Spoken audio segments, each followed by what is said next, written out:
Hello നമസ്കാരം. Study സ്റ്റുഡിയോയിലേക്ക് എല്ലാവർക്കും സ്വാഗതം. നമ്മളിന്ന് Sreenarayana Guru open university BA third സോഷ്യോളജിയുടെ മെയിൻ പേപ്പറായ ക്ലാസിക്കൽ സോഷ്യോളജിക്കൽ തിങ്കേഴ്സ് എന്ന പേപ്പറിലെ 6ാമത്തെ ബ്ലോക്കിലെ 2ാമത്തെ യൂണിറ്റ് എന്ന് വെച്ചാൽ ലാസ്റ്റ് യൂണിറ്റ്, അതായത് ആ ബുക്കിൻ്റെ ലാസ്റ്റ് പാർട്ടാണ് ഇന്ന് ക്ലാസ്സിൽ ഡിസ്കസ് ചെയ്യുന്നത്. അപ്പോൾ ക്ലാസ്സിലേക്ക് പോകുന്നതിന് മുമ്പ് നിങ്ങൾ എൻ്റെ ഈ ചാനൽ ആദ്യമായിട്ടാണ് കാണുന്നതെങ്കിൽ സബ്സ്ക്രൈബ് ചെയ്യുക, ഷെയർ ചെയ്യുക, നിങ്ങളുടെ കമൻറ്റുകൾ എഴുതി അറിയിക്കുക. ഒപ്പം പെയ്ഡ് നോട്ട്സ് ആവശ്യമുള്ളവരുണ്ടെങ്കിൽ, മലയാളം നോട്ട്സ് ആവശ്യമുള്ളവരുണ്ടെങ്കിൽ മുൻ വീഡിയോയിൽ ഞാനൊരു വാട്സപ്പ് നമ്പർ ഡിസ്ക്രിപ്ഷൻ ബോക്സിൽ കൊടുത്തിട്ടുണ്ട്. വാട്സപ്പിൽ വരികയാണെങ്കിൽ ഡീറ്റെയിൽസ് പറഞ്ഞുതരാം. പെയ്ഡ് നോട്ട്സ് ഒപ്പം പെയ്ഡ് അസൈൻമെൻറ്റ്സും ഒക്കെ ഉണ്ട് കേട്ടോ. അപ്പോൾ നോക്കാം, നമുക്ക് 2ാമത്തെ യൂണിറ്റ്, ഈ 6ാമത്തെ ബ്ലോക്ക് എന്ന് പറയുന്നത് തന്നെ എമിലി ഡർക്കിമിൻ്റെ ആശയങ്ങളാണ് പറഞ്ഞിട്ടുണ്ടല്ലോ. അതിൽ 2ാമത്തെ യൂണിറ്റ് അദ്ദേഹത്തിൻ്റെ ആശയങ്ങളായ ടൈപ്സ് ഓഫ് സൂയിസൈഡും തിയറി ഓഫ് റിലീജിയനുമാണ്. നോക്കാം നമുക്ക് ക്ലാസ്. ലോകസ്ഥിതിവിവര കണക്ക് റിപ്പോർട്ട് അനുസരിച്ച് ലോകത്തിലെ എല്ലാ രാജ്യങ്ങളിലുമുള്ള നരഹത്യയേക്കാൾ, അതായത് ഒരു മനുഷ്യൻ മറ്റൊരാളെ കൊല്ലുന്നതിനേക്കാൾ 10-20 മടങ്ങ് കൂടുതലാണ് ആത്മഹത്യ ചെയ്യുന്ന നിരക്ക് എന്നാണ്. ആത്മഹത്യ ഏറ്റവും ഭയാനകമായ സാമൂഹിക പ്രവർത്തനങ്ങളിൽ ഒന്നായിട്ടാണ് അദ്ദേഹം കാണുന്നത്. കാരണം അതൊരാൾ സ്വയം, അതായത് ഇപ്പോൾ ഒരാൾ ആത്മഹത്യ ചെയ്യുകയാണെങ്കിൽ അത് അയാൾ സ്വയം എടുത്ത ഭയാനകമായ തീരുമാനമാണ്. ഫ്രഞ്ച് സമൂഹത്തിലെ ഡർക്കിം ജീവിച്ചിരുന്ന കാലഘട്ടത്തിൽ ഫ്രഞ്ച് സമൂഹത്തിലെ ആത്മഹത്യാ നിരക്കിനെക്കുറിച്ച് ഡർക്കിം ഉത്കണ്ഠാകുലനായിട്ടുണ്ട്. പ്രൊട്ടസ്റ്റന്റുകാരും കത്തോലിക്കരും തമ്മിലുള്ള ആത്മഹത്യാ നിരക്കിലെ വ്യത്യാസങ്ങൾ അദ്ദേഹം വിശകലനം ചെയ്തു. ഒരു ഫങ്ഷണലിസ്റ്റ് എന്ന നിലയിൽ സമൂഹത്തിൽ മതം വഹിക്കുന്ന പങ്കിൽ അദ്ദേഹം താല്പര്യം ജനിപ്പിക്കുകയും അല്ലെങ്കിൽ താല്പര്യം ഉണ്ടാവുകയും ചെയ്തു. ഇനി നോക്കാം, ഡർക്കിംസ് ബുക്സ് ഓൺ സൂയിസൈഡ്. ഡർക്കിമിൻ്റെ ഒരു പുസ്തകത്തിൻ്റെ പേര് തന്നെ എന്താണ്? സൂയിസൈഡ് എന്നാണ്. ആ പുസ്തകത്തെക്കുറിച്ച് അദ്ദേഹം എന്താണ് പറയുന്നത് നോക്കാം, അല്ലെങ്കിൽ ആ പുസ്തകത്തിൽ എന്താണ് അദ്ദേഹം പറഞ്ഞിട്ടുള്ളത്. ആത്മഹത്യയെക്കുറിച്ചുള്ള ഡർക്കിമിൻ്റെ വീക്ഷണങ്ങൾ 1897 ദി സൂയിസൈഡ് എന്ന കൃതിയിൽ അദ്ദേഹം പ്രസിദ്ധീകരിച്ചിട്ടുണ്ട്. ആത്മഹത്യയെക്കുറിച്ചുള്ള ഒരു സാമ്യശാസ്ത്ര പഠനം പ്രകടമാക്കിയ ആദ്യത്തെ പുസ്തകമാണ് ഡർക്കിമിൻ്റെ ദി സൂയിസൈഡ് എന്ന ഗ്രന്ഥം. ആത്മഹത്യ വ്യക്തിഗത സ്വഭാവത്തിൻ്റെ ഫലമല്ല എന്നാണ് അതിൽ അദ്ദേഹം തെളിയിക്കാൻ ശ്രമിക്കുന്നത്. ഇത് കണ്ണു തുറപ്പിക്കുന്നതും തകർപ്പൻ സംഭവമായിട്ടാണ് ആത്മഹത്യ അദ്ദേഹം കരുതുന്നത്. വ്യക്തിപരമായ അതൃപ്തിയോ അല്ലെങ്കിൽ കഷ്ടപ്പാടുകളോ ഉണ്ട്, ആത്മഹത്യക്ക് പിന്നിലുണ്ട്. അതിലുപരി എന്താ പറയുക, സാമൂഹിക കാരണങ്ങളിൽ നിന്നാണ് ആത്മഹത്യ ഉത്ഭവിക്കുന്നത് എന്നാണ് ഡർക്കിം പുസ്തകത്തിൽ പറഞ്ഞിട്ടുള്ളത്. സമൂഹം അതിലെ അംഗങ്ങളെ ആത്മഹത്യയുടെ ദ്വന്ദ്വാവസ്ഥയിൽ എത്തിക്കുന്നു എന്ന് അദ്ദേഹം പറയുന്നു. ആത്മഹത്യയെക്കുറിച്ചുള്ള ഡർക്കിമിൻ്റെ ക്ലാസിക് വാചകം എല്ലായ്പ്പോഴും സോഷ്യോളജിസ്റ്റുകൾക്കും സൈക്കോളജിസ്റ്റുകൾക്കും ഒക്കെ ഒരു മാതൃകയുമാണ്.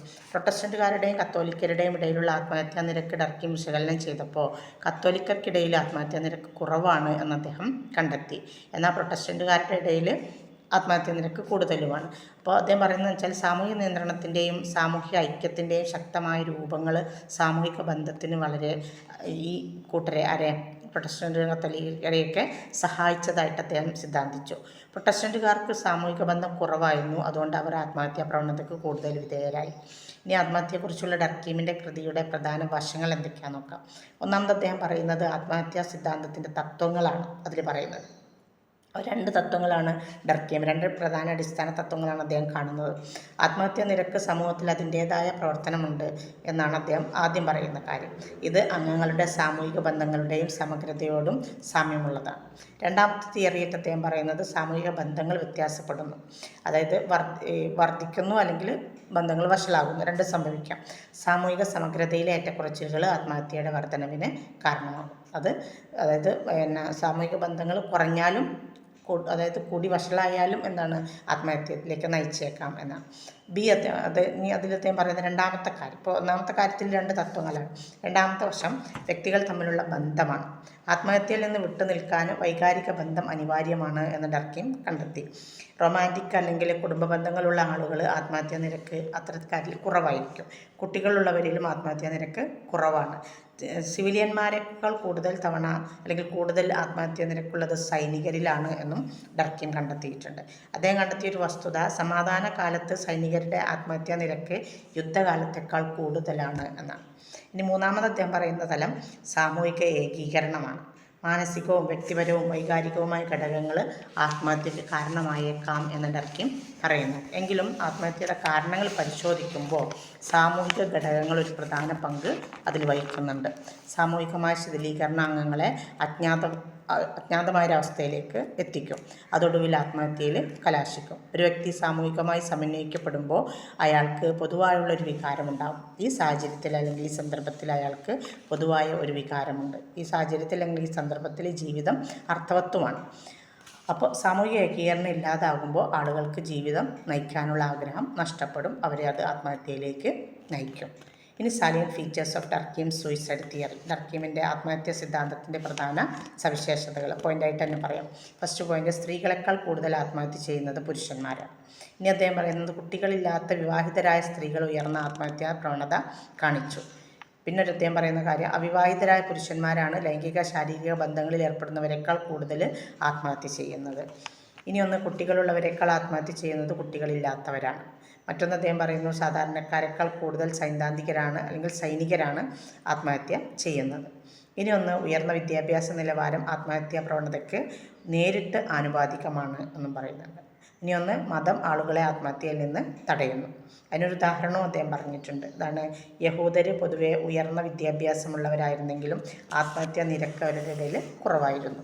ഇനി ഒരു പോയിന്റ് അദ്ദേഹം പറയുന്നത്, അതായത് അദ്ദേഹത്തിൻ്റെ സവിശേഷതയായിട്ട് പറയുന്നത്, പ്രൊട്ടസ്റ്റൻറ്റുകാരിൽ ആത്മഹത്യാ നിരക്ക് കത്തോലിക്കരെക്കാരും ജൂതന്മാരെക്കാളൊക്കെ കൂടുതലായിരുന്നു എന്നാണ്. ഇനി ടൈപ്പോളജി ഓഫ് സൂയിസൈഡിൻ്റെ തരങ്ങൾ. സാമൂഹിക ഘടകങ്ങളുടെ വിവിധ പ്രത്യാഘാതങ്ങൾ വിശദീകരിക്കുന്നതിന് ഒരു ടൈപ്പോളജി അല്ലെങ്കിൽ ഒരു രീതിശാസ്ത്രം വികസിപ്പിക്കേണ്ടത് അത്യാവശ്യമാണ്. അങ്ങനെ 4 പ്രധാന തരം ആത്മഹത്യകളെക്കുറിച്ച് ഡർക്കീം പറയുന്നുണ്ട്. ഒന്ന്, അനോമിക് സൂയിസൈഡാണ് അല്ലെങ്കിൽ അനോമിക് ആത്മഹത്യ. അനോമിക് എന്നത് സാമൂഹിക മാനദണ്ഡങ്ങളുടെ മൊത്തത്തിലുള്ള തകർച്ചയെയാണ് സൂചിപ്പിക്കുന്നത്. ഈ തരത്തിലുള്ള ആത്മഹത്യ അനോമിയുടെ അവസ്ഥയുമായി ബന്ധപ്പെട്ടിരിക്കുന്നു. വിലകെട്ടതായി അനുഭവപ്പെടുന്ന ഒരു വ്യക്തിയുടെ അങ്ങേയറ്റത്തെ പ്രതികരണമാണ് അനോമിക് ആത്മഹത്യ. കുടുംബത്തിൽ നിന്നും സമൂഹത്തിൽ നിന്നുള്ള വിച്ഛേദിക്കൽ അല്ലെങ്കിൽ ഒറ്റപ്പെടൽ, മാറ്റി നിർത്തൽ വികാരം ഊഷ്മള സാമൂഹിക ഐക്യത്തിൻ്റെ ഫലമായിരിക്കും. കടുത്ത സാമൂഹിക സാമ്പത്തികവും രാഷ്ട്രീയവുമായ കുതിച്ചുചാട്ടങ്ങൾ ഉണ്ടാകുമ്പോൾ തീവ്രമായ സാമൂഹിക മാറ്റങ്ങൾ സംഭവിക്കുകയും വ്യക്തികൾക്ക് എല്ലാ സാമൂഹിക ഉത്തരവാദിത്തങ്ങളിൽ നിന്നുമുള്ള ആശയക്കുഴപ്പവും അതുപോലെ തന്നെ വിച്ഛേദവും അനുഭവപ്പെടുകയും അവർ ആത്മഹത്യ ചെയ്യാൻ തീരുമാനിക്കുകയും ചെയ്യും. രണ്ടാമത്തത് ആൾട്രോയിസ്റ്റിക് സൂയിസൈഡ് എന്ന് പറഞ്ഞാൽ പരോപകാര ആത്മഹത്യ. രണ്ടാം ലോക മഹായുദ്ധ കാലഘട്ടത്തിലെ ജപ്പാനിലെ കാമിക്കാസെ പൈലറ്റുമാരുടെ പാരമ്പര്യത്തെക്കുറിച്ച് ഡർക്കീം പറയുന്നുണ്ട്. ഒരു ഉദാഹരണമായിട്ട് അതിന് പറയാണ് കേട്ടോ. രണ്ടാം ലോക മഹായുദ്ധത്തിൽ ഏകദേശം 3800 കാമിക്കാസെ പൈലറ്റുകൾ മരിച്ചിട്ടുണ്ട്. അപ്പോൾ ഇവരുടെ പ്രത്യേകത എന്ന് വെച്ചാൽ ജപ്പാനീസ് സൈനിക സംസ്കാരം പരോപകാരപ്രദമാണ്. അതിനാൽ അവർ പിടിക്കപ്പെടുകയും പരാജയപ്പെടുകയും ചെയ്യുന്നതിന് പകരം ധീരമായ മരണത്തിൻ്റെ ഒരു പാരമ്പര്യം അവർക്കുണ്ട്. അതാണ് അവർ തിരഞ്ഞെടുക്കുന്നത്. സ്വയം അപകടത്തിലോ ചെലവിലോ പോലും മറ്റൊരാളുടെ ക്ഷേമം പ്രതിഫലിപ്പിക്കുന്ന പ്രവൃത്തികളെ അവർ പരോപകാരവാദം സൂചിപ്പിക്കുന്നത്. അതുപോലെ തന്നെ നമ്മൾ 2001 വേൾഡ് ട്രേഡ് സെൻറ്ററിലെ ആക്രമണം അല്ലേ, അതിൽ സ്വയം മരിക്കാൻ തയ്യാറായിട്ടാണ് ആളുകൾ ആക്രമണം നടത്തിയിട്ടുള്ളത്. അപ്പോൾ അതൊക്കെ എന്താണ്, സ്വയം മരിക്കാൻ തയ്യാറായിക്കൊണ്ട് മറ്റുള്ളവരെ സംരക്ഷിക്കാൻ വേണ്ടി ചെയ്യുന്നത്. അപ്പോൾ സ്വയം മരിക്കൽ തന്നെയാണ് എന്ത്, ആത്മഹത്യ. അപ്പോൾ മറ്റുള്ളവർക്ക് ഉപകാരമാവാൻ വേണ്ടിയിട്ടാണ് അവർ ആത്മഹത്യ ചെയ്യുന്നത്. അതാണ് എന്ത്, പരോപകാരപ്രദമായ ആത്മഹത്യ എന്നതുകൊണ്ട് ഉദ്ദേശിക്കുന്നത്. ഇനി മൂന്നാമത്തത് ഈഗോയിസ്റ്റിക് സൂയിസൈഡാണ്. ഹംഭാവം മൂലമുണ്ടാകുന്ന ആത്മഹത്യകൾ. ആത്മഹത്യ തടയാനുള്ള ഇന്ത്യൻ ഫൗണ്ടേഷൻ്റെ അഭിപ്രായത്തിൽ ഇന്ത്യയിൽ COVID-19 കാലത്ത് പട്ടേലും കുമാറും നടത്തിയ ഒരു പഠനത്തിൽ ഏകദേശം 15.57% ആത്മഹത്യകളും ക്വാറന്റൈൻ സമയത്ത് ഏകാന്തതയുടെ അനുഭവം മൂലമാണ് ഉണ്ടായിട്ടുള്ളത് എന്ന് കണ്ടെത്തിയിട്ടുണ്ട്. സമൂഹത്തിൽ നിന്നുള്ള അകൽച്ചയോടുള്ള അഗാധമായ പ്രതികരണമാണ് അഹംഭാവമുള്ള ആത്മഹത്യ എന്ന് പറയുന്നത്. ആളുകൾ അവരുടെ മേൽ നിർവഹിക്കപ്പെടുന്ന റോളുകൾക്കായിട്ട് സമൂഹത്തിൽ പ്രവർത്തനപരവും അവിഭാജ്യവുമാണ്. അത്തരം വേഷങ്ങൾ ദുർബലമാകുമ്പോഴും സാമൂഹിക ബന്ധങ്ങളും ദുർബലമാകും. ഒടുവിൽ സാമൂഹിക ബന്ധങ്ങൾ ഇല്ലാതാകും. നിലവിലുള്ള ആസ്തികളുടെ ക്രമാനുഗതമായ അപ്രത്യക്ഷമാകലുണ്ടാവും. ഇതെല്ലാം ആളുകളെ ഏതിലേക്ക് നയിക്കും, ആത്മഹത്യകളിലേക്ക് നയിക്കും. അതായത് സ്വന്തം ഒരു ബോധമുണ്ടായിട്ട്, ഒരു ഭാവമുണ്ടായിട്ട് അതിൽ നിന്ന് ആത്മഹത്യയിലേക്ക് നീങ്ങുമ്പോഴാണ് അഹംഭാവമുള്ള ആത്മഹത്യ അല്ലെങ്കിൽ ആത്മാഭിമാനമുള്ള ആത്മഹത്യ എന്നൊക്കെ പറയാം കേട്ടോ. ഇനി നാലാമത്തതാണ് ഫെറ്റാലിസ്റ്റിക് സൂയിസൈഡ്. ഫെറ്റാലിസ്റ്റിക് എന്ന് പറഞ്ഞാൽ മാരകമായ ആത്മഹത്യ. വ്യക്തിപരവും സാമൂഹികമായ തലങ്ങളിൽ ഒരുവൻ്റെ അല്ലെങ്കിൽ ഒരുവളുടെ അസ്തിത്വത്തെ നിഷേധിക്കുന്ന തീവ്രമായ സാമൂഹിക നിയന്ത്രണങ്ങൾ വ്യക്തികൾ നേരിടും. അങ്ങേയറ്റത്തെ സാമൂഹിക നിയന്ത്രണം അടിച്ചമർത്തൽ സാഹചര്യങ്ങൾക്ക് കാരണമാണ്. അതായത് കൂടുതൽ ഒരാളിൽ നിയന്ത്രണങ്ങൾ ഏർപ്പെടുത്തുന്നത് ആളുകൾ ഇഷ്ടപ്പെടുന്നില്ല. അത് സമൂഹം മൊത്തത്തിൽ ചെയ്യുമ്പോൾ അത് കൂടുതൽ മാരകമാവുകയും ചെയ്യും. അപ്പോൾ ഇവിടെ സ്വയത്തെയും ഏജൻസിയെയും നിരസിക്കാൻ കാരണമാകും ഇത്തരത്തിലുള്ള നിയന്ത്രണങ്ങൾ. അടിച്ചമർത്തപ്പെടുന്ന സാഹചര്യങ്ങളിൽ കഷ്ടപ്പെടുന്നതിന് പകരം ജീവിതം തന്നെ അങ്ങോട്ട് ഇല്ലാതാക്കാൻ, അവസാനിപ്പിക്കാൻ ആളുകൾ തീരുമാനിക്കും. ഇതാണെന്ത് മാരകമായ ആത്മഹത്യ. ഇപ്പോൾ ഇതിന് ഉദാഹരണം പറയും, ജയിൽ തടവുകാരുടെ ആത്മഹത്യ ഒരു ഉദാഹരണമായിട്ട് ഡർക്കീം പറയുന്നുണ്ട്. ഇത്രയാണ് അദ്ദേഹത്തിൻ്റെ ആത്മഹത്യയെക്കുറിച്ചുള്ള കാഴ്ചപ്പാടുകൾ, രീതിശാസ്ത്രങ്ങൾ. ഇനി തിയറി ഓഫ് റിലീജിയനാണ്, മതത്തിൻ്റെ സിദ്ധാന്തം. മതത്തിൻ്റെ കാര്യത്തിൽ അമാനുഷികമോ അതുപോലെ ദൈവികമോ ആയ ഒരു പദവി വളർത്തിയെടുക്കുന്നത് സാധാരണമാണ്. ഇത് വിശ്വാസ സമ്പ്രദായങ്ങളുമായിട്ട് ബന്ധപ്പെട്ടിരിക്കുന്നതുകൊണ്ട് അജ്ഞാതമായ ഭയവും അനന്തമായ ശക്തിയും ആളുകൾ അതിനെ ഒരു സ്വർഗീയ ഉത്ഭവമായി കണക്കാക്കും. മതം സമൂഹത്തിൻ്റെ ഉൽപ്പന്നമാണെന്നും അതിൻ്റേതായ പ്രവർത്തനമുണ്ടെന്നും എമിലി ഡർക്കീം അഭിപ്രായപ്പെടുന്നുണ്ട്. അതുപോലെ മതവിശ്വാസങ്ങളും സാമൂഹിക ജീവിതത്തിൻ്റെ ഒരു ഉൽപ്പന്നമാണ്. അത് സാമൂഹിക ജീവിതത്തിലും സ്വാധീനം ചെലുത്തുന്നുമുണ്ട്. മതം ഊന്നൽ നൽകുന്ന പൊതുവായ ചില കാര്യങ്ങളുമുണ്ട്. മതം ഒരു സങ്കല്പമല്ല, മറിച്ച് അതിൻ്റേതായ ഒരു സ്വാഭാവിക ഉത്ഭവമുണ്ട്. ഓരോ സാമൂഹിക വശത്തിനും അത് ഒരു സാമൂഹിക പ്രവർത്തനം ഉണ്ടായിരിക്കണം. സാമൂഹിക വ്യവസ്ഥയിൽ നിലനിൽക്കാൻ മതം പോലെ ഒരു സാമൂഹിക ഘടന, സാമൂഹിക നിയന്ത്രണം നൽകുന്നുണ്ട്. അതായത് സമൂഹത്തിന് നിയന്ത്രണം കൊടുക്കാൻ കഴിയുന്ന ഒരു സാമൂഹിക സംഘടനയാണെന്ത് മതം എന്നാണ് ഡർക്കീം കാണുന്നത്. ഇനി അദ്ദേഹത്തിൻ്റെ ഒരു ഗ്രന്ഥമാണ് the elementary forms of religious life എന്നുള്ളത്. അതിനെക്കുറിച്ചാണ് ഇനി പറയുന്നത്. മതജീവിതത്തിൻ്റെ പ്രാഥമിക രൂപങ്ങൾ, അതാണ് പുസ്തകത്തിൻ്റെ മലയാളം. 1917 പ്രസിദ്ധീകരിച്ച elementary forms of religious life എന്ന പുസ്തകം എമിലി ഡർക്കീമിൻ്റെ ഏറ്റവും സ്വാധീനമുള്ള കൃതികളിലൊന്നാണ്. അത് അദ്ദേഹത്തിൻ്റെ മരണത്തിന് 5 വർഷം മുമ്പാണ് പ്രസിദ്ധീകരിച്ചത്. ഇത് അദ്ദേഹത്തിൻ്റെ ഏറ്റവും മികച്ച അക്കാദമിക്കായും അത് ആത്മഹത്യയെക്കുറിച്ചുള്ള അദ്ദേഹത്തിൻ്റെ ഗവേഷണത്തിന് പുറമെ കൂടുതൽ കാര്യങ്ങൾ ഉൾക്കൊള്ളുന്ന, വ്യത്യസ്ത ചിന്താഗതികളെ ഉൾക്കൊള്ളുന്ന ഒരു ഗ്രന്ഥമായിട്ടുമാണ് കണക്കാക്കപ്പെടുന്നത്. അതേസമയം അദ്ദേഹം ഓസ്ട്രേലിയൻ ആദിവാസികളെക്കുറിച്ചുള്ള ആഴത്തിലുള്ള പഠനം നടത്തിയിട്ടുണ്ട്. അത് മതജീവിതത്തിൻ്റെ എലമെൻ്ററി ഫോമുകൾ ഉപയോഗിക്കുന്നത് ഭൂമിയുടെ ഏറ്റവും പഴയ നാഗരികത എന്ന നിലയിൽ ആദിവാസികളെല്ലായ്പ്പോഴും സാമൂഹ്യശാസ്ത്രജ്ഞരുടെ ജിജ്ഞാസ ആകർഷിച്ചിട്ടുണ്ട്. കാരണം അവർക്കൊരു പ്രത്യേക സാംസ്കാരിക പ്രത്യേകതകളുണ്ട്. ഓരോ ആദിവാസി വിഭാഗങ്ങൾക്കും അവരുടെ സമൂഹം മതത്തിൻ്റെ ഏറ്റവും അടിസ്ഥാനപരവും പ്രാഥമികവുമായ രൂപങ്ങളാണ്. ഇനി ആദിവാസികളുടെ സവിശേഷതകളായിട്ട് കുറച്ച് കാര്യങ്ങൾ ഡർക്കീം പറയുന്നുണ്ട്. അതെന്തൊക്കെയാണെന്ന് നോക്കാം. അത് ഒന്നാമത്തത് ആത്മനിയന്ത്രണവും സ്വാശ്രയത്വവും, രണ്ടാമത്തത് ധൈര്യവും സൗഹൃദവും, 3 സഹാനുഭൂതിയും സമഗ്രമായ ഏകത്വവും പരസ്പരാശ്രിതത്വവും, 4 അവരുടെ നാടിനോടും ദേശത്തോടുമുള്ള ബഹുമാനം, 5 തന്നോടും സമൂഹത്തോടുമുള്ള ഉത്തരവാദിത്തം, 6 ആത്മീയ മൂല്യങ്ങളുടെ സങ്കീർണമായ സെറ്റ്, 7 കോളനിവൽക്കരണ ചരിത്രവും അവരുടെ ജൈവ സംസ്കാരത്തിലെ നാശവും, 8 കോളനിവൽക്കരണത്തിൻ്റെ ആഘാതങ്ങൾക്കിടയിലും ആദിമ നിവാസികൾ ഇപ്പോഴും അവരുടെ സാംസ്കാരികവുമായ ശക്തിയായിട്ട് നിലകൊള്ളുന്നു എന്നത്.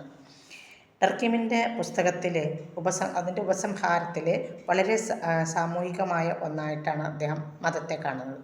കൂട്ടായ യാഥാർത്ഥ്യങ്ങളെ പ്രകടിപ്പിക്കുന്ന കൂട്ടായ പ്രതിനിധാനങ്ങളായിട്ട് അദ്ദേഹം മതപരമായ പ്രാതിനിധ്യങ്ങളെ പ്രതിഫലിപ്പിക്കുന്നു. ഓർഗാനിക് സോളിഡാരിറ്റി സിസ്റ്റങ്ങളെക്കാൾ മെക്കാനിക്കൽ സോളിഡാരിറ്റി സിസ്റ്റങ്ങളിൽ ഇത് സോളിഡാരിറ്റിയുടെ ഉറവിടമായിട്ടും അതായത് ഐക്യത്തിൻ്റെ ഉറവിടമായിട്ടും മതം പ്രവർത്തിക്കുന്നു. സാമൂഹിക ജീവിതത്തിൻ്റെ സാമൂഹിക മാനദണ്ഡങ്ങൾ, അതുപോലെ ധാർമ്മികത, അർത്ഥങ്ങൾ മുതലായവ മതത്താൽ ശക്തിപ്പെടുത്തപ്പെടുന്നുണ്ട്. മതം മനുഷ്യനെ മാനസികമായും ശാരീരികമായിട്ടും ഒന്നിപ്പിക്കുന്നു. സാമൂഹിക ഐക്യദാർഢ്യത്തിനായി പ്രവർത്തിക്കുന്ന സ്ഥാപനങ്ങളായിട്ട് അവ പ്രവർത്തിക്കുന്നു.